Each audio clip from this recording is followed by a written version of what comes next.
Y bueno, vámonos al tema, a un tema internacional. Evo Morales, me parece que otra vez debe ser, al menos que tú quieras otro, Ángel, yo te lo propongo.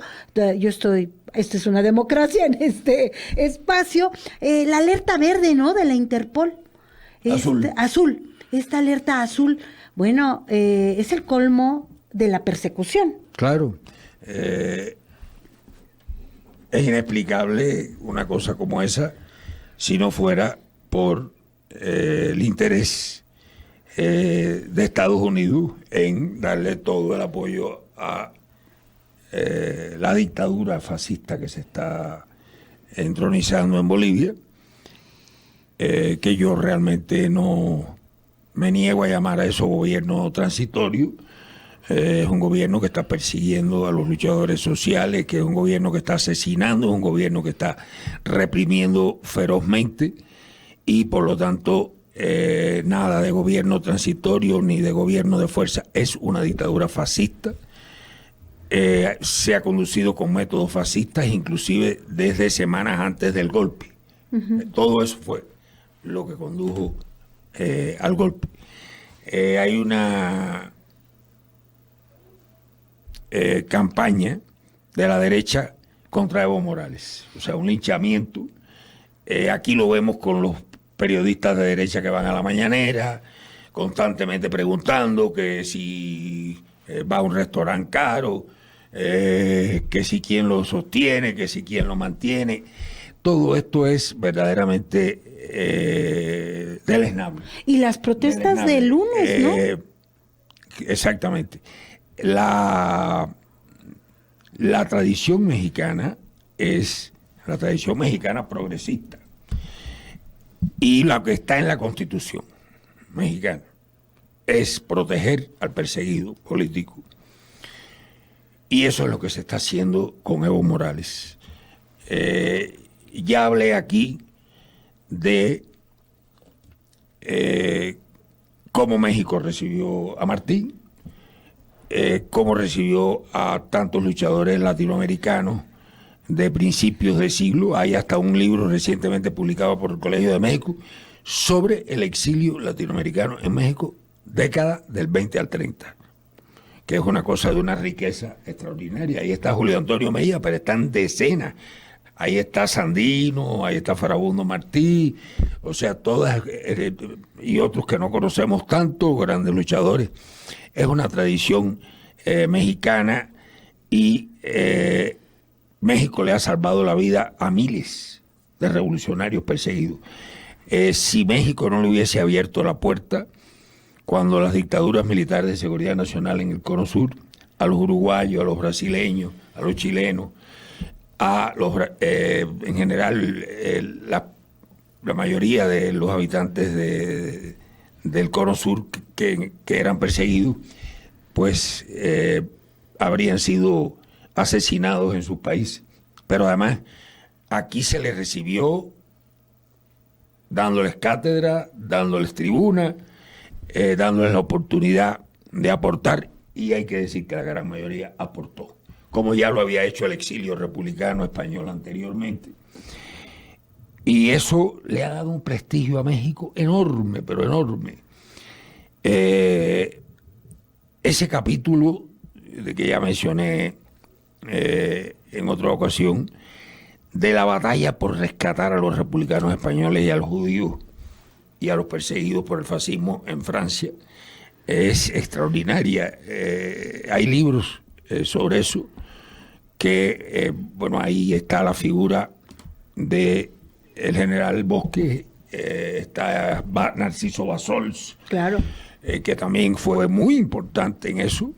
En realidad, el general Cárdenas movilizó toda la diplomacia mexicana de la época para tratar de salvar los más posibles. Desgraciadamente no se pudo salvar tanto como el general hubiera querido, y ellos allí que realmente fueron heroicos en esa función. Creo que todo esto obedece a una campaña que viene de Estados Unidos, de la derecha. Ya me parece que no se puede aceptar la discusión de si se le está sosteniendo económicamente, de si se le da un plato de comida. Yo creo que eso verdaderamente Qué mezquino. es de una mezquindad pero viene inigualable. Te hacen una pregunta, la señora García te pregunta que ¿qué opinas con relación a México y esta alerta azul? ¿En qué posición queda México?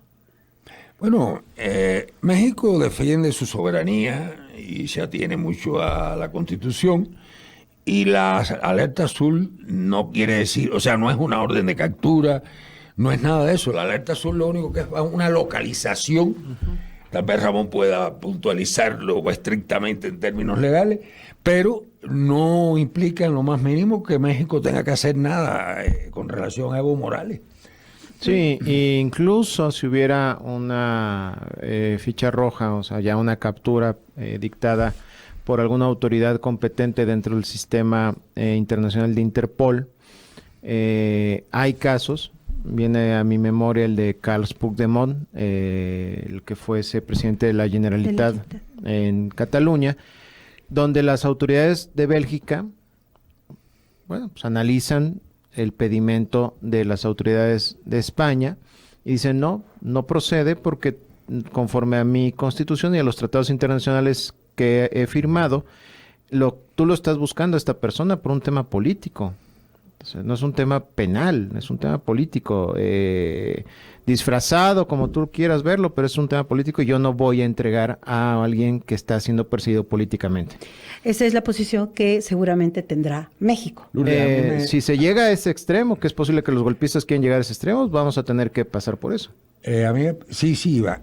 Por ejemplo, ahora están pidiendo que les entreguen 5 funcionarios bolivianos que están en la Embajada de México y están amenazando que si no se los entregan, que se va a crear un conflicto porque se quedarán ahí meses.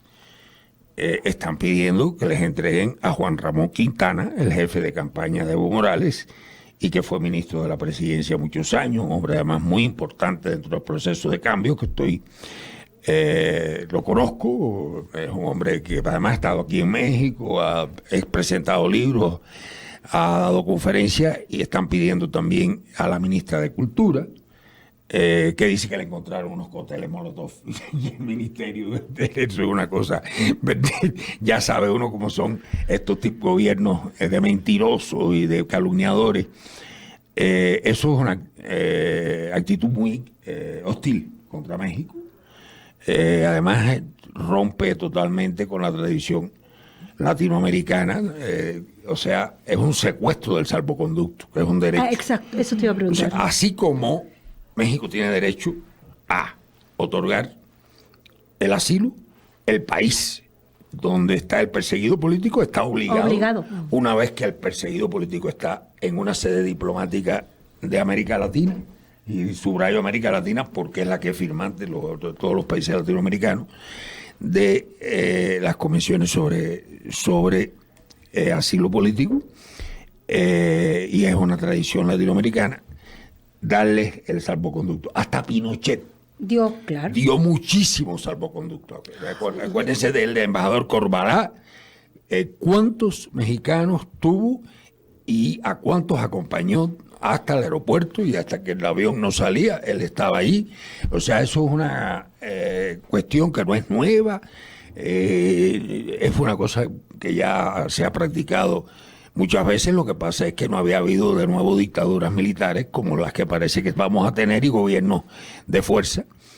Y lo que sí quiero decir es muy claro que Evo Morales ya está recibiendo México un gran fruto de su presencia aquí. Lo que la presencia de Evo está significando en términos de la formación política de los jóvenes mexicanos, de los propios ciudadanos mexicanos, las cosas que ha explicado, o sea, da unas clases de economía política en ese lenguaje tan sencillo que él tiene. Es verdad que hay que aprender a escucharlo, porque él piensa en aymara y traduce al español. Entonces, bueno, sí, eso se hace sí, que luego el discurso no tenga la fluidez. Ahí. Pero, mira, cuando te da los datos de Producto Interno Bruto, cuánto subió en los años que estuvo él ahí los datos sobre cuánto disminuyó, porque se sabe todos los datos, todo. O sea, se ve que es un hombre que no hace nada más que pensar en el bienestar de su pueblo. Yo creo que eso es enormemente educativo para los jóvenes mexicanos y en general para México. Y ya con eso, Evo está haciendo una contribución a la democracia mexicana invaluable.